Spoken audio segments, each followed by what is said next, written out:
Oh, I bet you thought this was going to be a virus video. Well, it is a little bit. I want to talk to you today about why I'm not afraid of it and loosely connected to my carnivore diet, but really connected to my lifestyle, our family's lifestyle out here, beautiful nature, getting vitamin D is part of my daily routine, taking my magnesium every single day, my cod liver oil, my wild fish oil, eating the best quality meats and animal products I can find, eating wild caught fatty fish. All of these things to my outdoor gym and getting exercise, taking walks, intermittent fasting, not eating vegetables and seed oils and grains and gluten and restaurant food and corporation food. That's why I'm not afraid. I'm not afraid for myself and my family, but I'm afraid for millions and millions of people around the world. But I've been afraid for this for 10 plus years since I got into health and nutrition and I started understanding the evolutionary reasons why we are mismatched to our world today. I've been very afraid. I'm afraid every single day I wake up, because the number 1 and 2 killers in this country are cancer and heart disease. Man-made Western diseases that are completely preventable. Diabetes is on the rise, childhood obesity is on the rise. I'm afraid for all of those people. I'm afraid for the children born into families where they grow up on processed food, that are born obese and that grow up with major disadvantages. What about you? And what do I even call this video? I don't even know what to title it. Maybe how I'm using a carnivore diet to not be afraid of the coronavirus. Maybe I'm using a carnivore diet to strengthen my immune system. But it's not just a carnivore diet, although I do think it is the epicenter. For example, as it relates to carnivore diet, I had some dark chocolate yesterday. I was in Austin. I played racquetball. I had a little Muscles thing from Patagonia Provisions, which I'm pretty impressed with their products so far. I ate it. It was protein, had maybe a little bit of tomatoes and some other things in it. It was kind of like in a broth or something. Basically ate an entire chocolate bar, so I'm sure that didn't help. It was one of those Hue bars, which are very delicious, clean ingredients, but I felt it in my gut. I didn't eat a lot of food, but I didn't feel good. And I took that all the way to the gym with me 3 hours later. Every time I eat out or I make I wouldn't even call it, I guess it's a cheat, a chocolate bar isn't exactly carnivore, but we're all going to eat dark chocolate from time to time, or maybe just any chocolate from time to time, but it's always going to be dark. I try to get organic, get the best stuff, right? I usually get 70% or higher, maybe 80% would be ideal. I'm taking a health hit when I do that. If I really, really want to stay on top of my immune system, which I've seen viscerally how it's connected to the gut, I feel it, I know it. When I got food poisoning last year, and I've been sick almost 3 times since then, it's all a result of my gut restoring. In fact, since I've been doing carnivore, my gut's been restoring like crazy, but I've also noticed that when I do have those things slip in from here and there, there's a consequence. So my strategy for being on top of my immune system game is to make sure that I am not eating that kind of stuff, preparing ahead of time better, eating and cooking my meals at home, getting outside, getting vitamin D, exercising, do all those things I do. And I have no fear around it for myself, my family, my son. None. I don't. 6 months ago, none of us were afraid of the flu. We wouldn't want to get the flu, and having the flu sucks. But we weren't afraid of it. And the flu kills millions of people a year. I don't know the exact numbers, and I don't want to get into any of that, because there's a lot of fake news, there's a lot of exaggeration, there's a lot of drama and BS around all of it. I don't want you to be afraid either. But at the same time, not being afraid should go hand in hand with doing something about it. Doing something about your health, staying on top of your immune system game. If you're not, if you're eating out, if you're cheating, if you're slipping, if you're doing all these things, you're bringing your immune system down. When you bring your immune system down, it's harder for it to thwart invaders. A virus is an invader. We know these things. Nothing's groundbreaking about what I'm saying.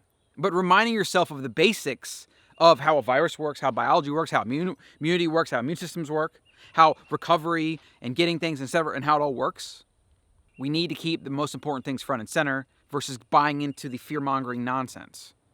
And the reality is, most people are going to, if they get this virus, are going to survive and be okay. And some will not.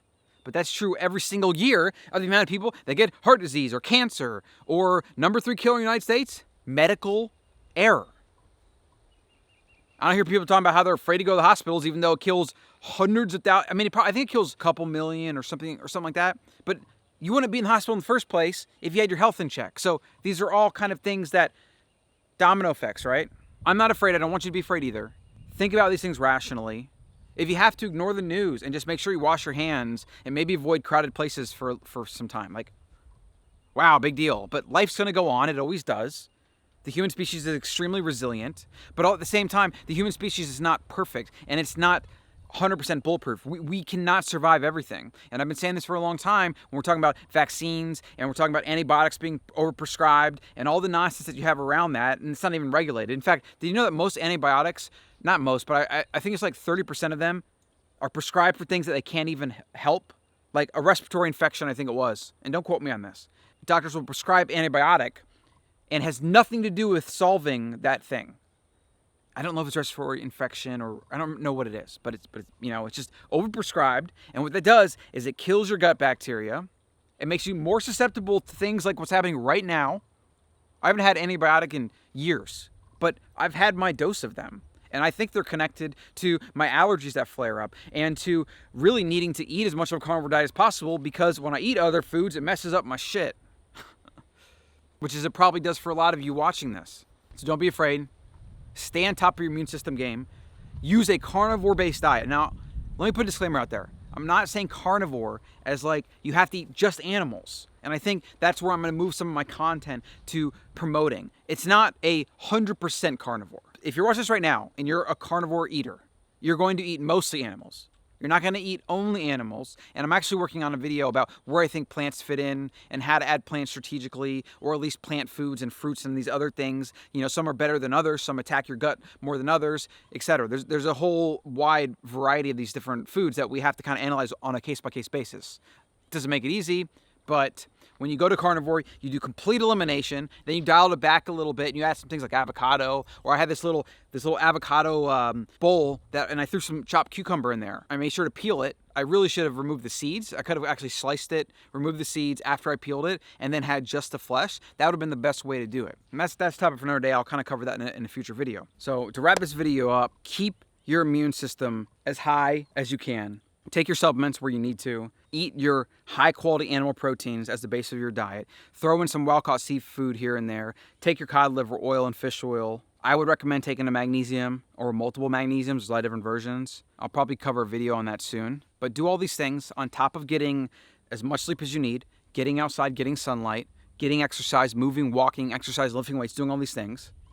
And on exercise, as I was sick dealing with cedar fever here, and I got back into my routine, my symptoms and even my mindset around sickness is night and day. When I'm not exercising, I feel weaker, I'm tired, I feel like I pay attention more to whether I'm getting sick, and like every little eye scratch or every little sniffle I get, I'm like, oh my gosh, am I getting sick? Like, it's just a really negative mindset to fall into, and I've made the connection in my life to exercise and being freaking bulletproof. And if you're not exercising now, even if it's like lifting weights a couple times a week or playing a sport or paddleboarding, canoeing or whatever, like just go sprint once a week.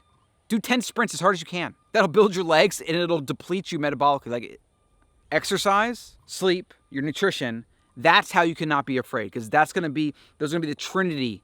I guess Trinity's 3, but those are the different parts that put together to make you an immune, thriving human. That's it for me today. I'm the Wild CEO, Colin here. Follow me along by subscribing. You can hop on the Friday AM5 newsletter where I put all my favorite content, and I also add some productivity and habits and mindset stuff in there. Go to colin.coach to download that, or to subscribe to that, I should say. And I hope to see you there, and I will see you in the next video. Don't be afraid. Hey, Colin here. Thanks for watching that video. I got a free PDF for you, The 7 Principles of Living Wild. Short and sweet, not long, not gonna be a novel you have to read or anything, just a simple reference of the things that make you a healthy human. So click on the button below, get that right now, and I look forward to seeing you in the next video.